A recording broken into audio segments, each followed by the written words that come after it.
Szia! Nagyon sok szeretettel köszöntelek a Lenormand kártyavető tanfolyamon. Ebben a bevezető videóban el szeretném mondani a tanfolyam felépítését, illetve azt, hogy mit várhatsz el egy ilyen tanfolyamtól és mit nem. Ezen kívül, hogy hogyan tudunk egymással és másokkal kommunikálni, illetve röviden ismertetném a kártya kialakulásának a történetét, és megmutatom azt az oldalt, ahol ingyen és bérmentve letölthetsz magadnak kártyákat, helyesbítve, hogy melyik kártyacsomagot tudod beszerezni az interneten. Ez a tanfolyam úgy indul, hogy mindjárt beleugrunk az első videóban a mélyvízbe, hiszen elmondom nektek, hogy napi kártyaként hogyan lehet értelmezni a kártyákat. Ezt azért csinálom, mert nem akarom csak végig lapozni a kártyákat, megmutatni a képeket, a kártyák nevét, és hogy nagy vonalakban mit jelent, hanem mindjárt a kezedbe szeretném adni azt az eszközt, hogy tudjál magadnak húzni minden nap egy kártyát. Természetesen ez egy letömörített, leegyszerűsített változat, amikor megtanulod a kártyák jelentését részletesen, akkor már mindig te is több mindent tudsz a napi eseményeidbe, összefüggésbe hozni a napi kártyáddal, de elkezdeni nagyon jó ezzel a módszerrel, mert megismerheted a kártyákat, és saját tapasztalatot szerezhetsz velük. És ez megfizethetetlen. Minden kártyavető a saját tapasztalatából él ugyanis. Utána végigmegyünk minden egyes kártyán lépésről lépésre, majd átvesszük a kombinációkat, tehát hogy változhat finoman a jelentése más kártyák mellett, és utána szépen lassan, először 3 kártyával, majd mindig többel elkezdünk dolgozni és kártyát vetni, kérdéseket megválaszolni, és valamikor az a cél, hogy eljussunk addig a pontig, hogy az úgynevezett grand tableau, tehát nagy képet vagy nagy táblát ki tudjuk tenni, tehát mind a 36 kártyát. Mire eljutsz odáig, hogy 36 lapos kártyaképet értelmezni tudjál, nagyon sok víz le fog folyni a Dunán, de emiatt ne szomorkodj és ne légy türelmetlen, minden új tudás érni, érlelődni akar. Majd meg fogod látni, hogy már az elején, mikor 3, később 6, majd 9 lappal tudsz dolgozni, milyen érdekes és milyen hasznos lesz már az is, milyen jó tanácsokat kapsz, illetve tudsz átadni annak, aki hozzád fordul segítségért. 3 fontos témakör van, amit röviden meg szeretnék említeni, mert a tanfolyamom nem fog rájuk kitérni, nem fogom tanítani, mert szerintem hazugság és az elveimmel ellenkezik. Az egyik az, hogy mikor történik meg valami, ezt egy jóslat nem tudja megmondani.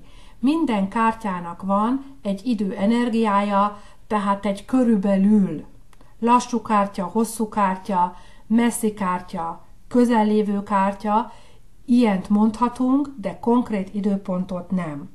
A második pedig, hogy idegen emberekről megtudj valamit, mit csinál, mit gondol, mit érez. A kártyavetés nem spionkodás és nem kíváncsiskodás. Aki rád tartozik, akihez közöd van a kártyavetés pillanatában, benne lesz a kártyaképben. És aki nincs benne, arról nem akarnak az égiek neked valamit mondani, ahhoz neked semmi közöd. A harmadik pedig, annak ellenére, hogy testrészre és energiára utalnak a kártyák, ez sem egy pontos diagnózis.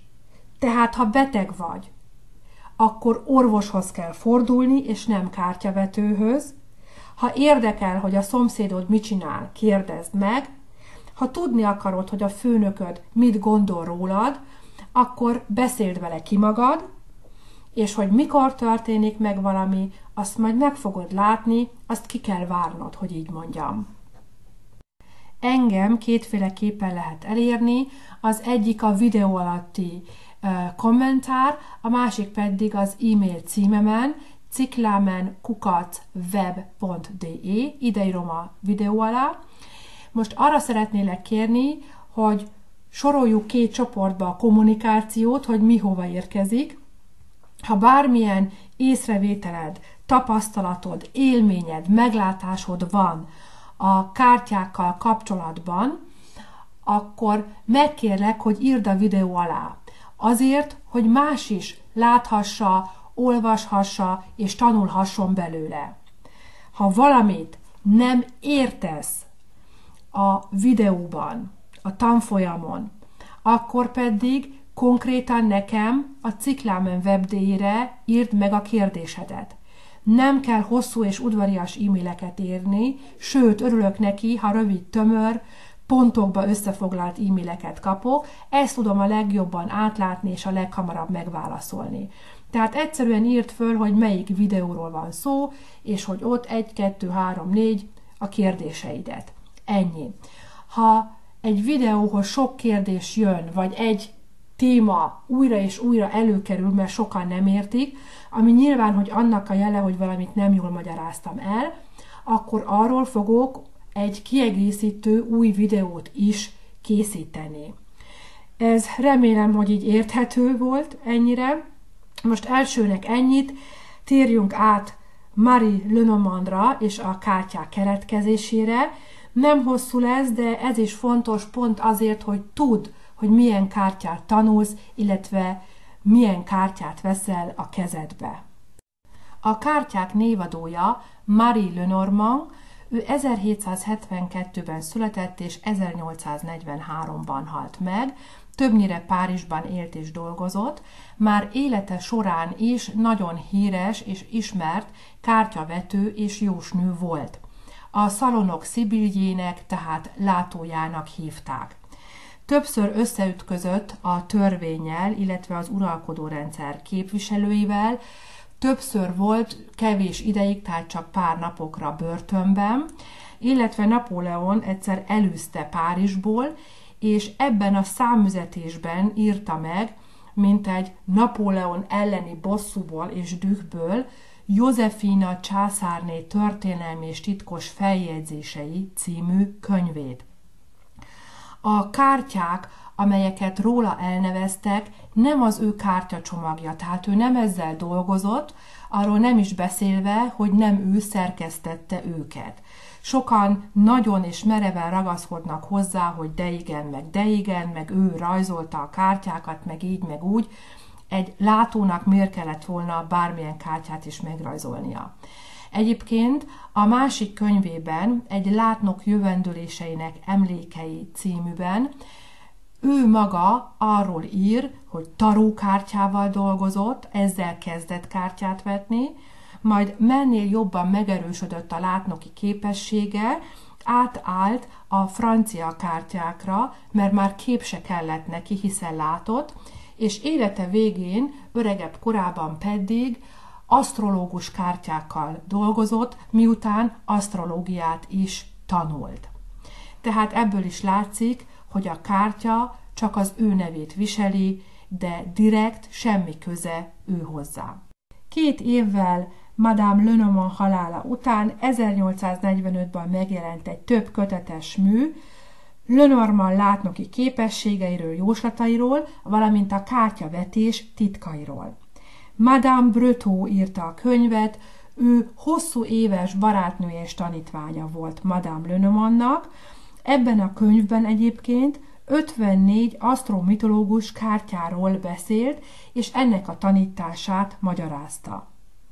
A könyv kiadója Grimaud egy nagyon okos marketing ötlettel megfogta ezt az 54 asztromitológus kártyát, elnevezte Grand Jeu de Mademoiselle Lenormand, tehát a nagy Lenormand kártyának, és fél évvel a könyv után kiadta ezt is, látva a könyv hatalmas sikerét. Íme itt láthatod ezeket a nagy Lenormand kártyákat.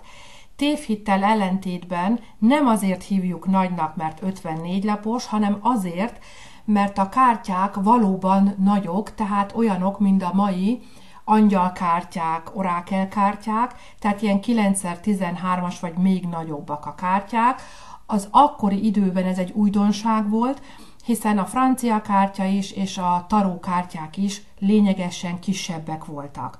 Amint látod, ezeken a kártyákon rengeteg információ van, a francia kártya rajta van, a csillagkép, egy betű, aztán középen egy nagyobb kép, vagy egy bibliai jelenetet, vagy egy mitológiai jelenetet ábrázol, és alul újra 3 pici képet láthatsz. A mai közismert 36 lapos Lenormandhoz semmi köze. Példaképpen 2 kártyacsomagot mutatok gyorsan, hogy ma hogy néznek ki a Lenormand kártyák, természetesen rengeteg van már belőlük is. Jobb oldalon egy régi, hagyományos, talán a legelterjedt kártyacsomagot, a Kék Bagoly nevű kártyát láthatod, bal oldalon pedig a Piatnik Mademoiselle Lenormand kártyáját. Ezt azért mutatom, mert az Oltaró csatorna boglárkájától tudom, hogy ez a kártyacsomag otthon internet útján megrendelhető, és nem is drága, körülbelül 8-900 forintba kerül. Itt láthatod azt az első 36 lapos kártyát, amelyet úgy szintén Lenormandnak kereszteltek, annak ellenére, hogy semmi köze nem volt Madame Lenormandhoz, hiszen 1799-ben készítette a nürnbergi Johann Caspar Hechtel, és a Remény játéka néven adták ki, majd Lenormand halála után ezt is Lenormandnak nevezték, bizonyára ugyanúgy, mint az asztromitológus kártyát, üzleti okokból, azzal a céllal, hogy még többet el tudjanak belőle adni. Végül, de nem utolsó sorban, meg szeretném mutatni ezt a blog oldalt, amit azért nyitottam, hogy föl tudjak tölteni több Lenormand kártyát. Végignézegethetitek a képeket, ahol a piros nyíl van, ott van a listája, bármelyikre rákattinthatsz és végignézheted, és ha a kártyákra duplán kattintasz, akkor pedig automatikusan beindul a lapozó program, és bármelyik kártyát lemásolhatjátok, és kinyomtathatjátok. Tehát, hogyha nem akarsz rögtön kártyacsomagot venni, vagy itt valamelyik jobban tetszik, akkor ez is elsőre biztos, hogy egy nagyon jó megoldás. Mivel én ezt az oldalt tényleg csak a kártyák miatt nyitottam meg, én ezt nem ápolom rendszeresen, és nem foglalkozok vele rendszeresen, ezért arra kérlek, hogy ezen az oldalon keresztül ne próbálj meg velem kommunikálni, ha valami van, akkor légy szíves, e-mailt írjál. Köszönöm szépen, hogy meghallgattatok, nos akkor kezdhetjük a kártyavető tanfolyamot.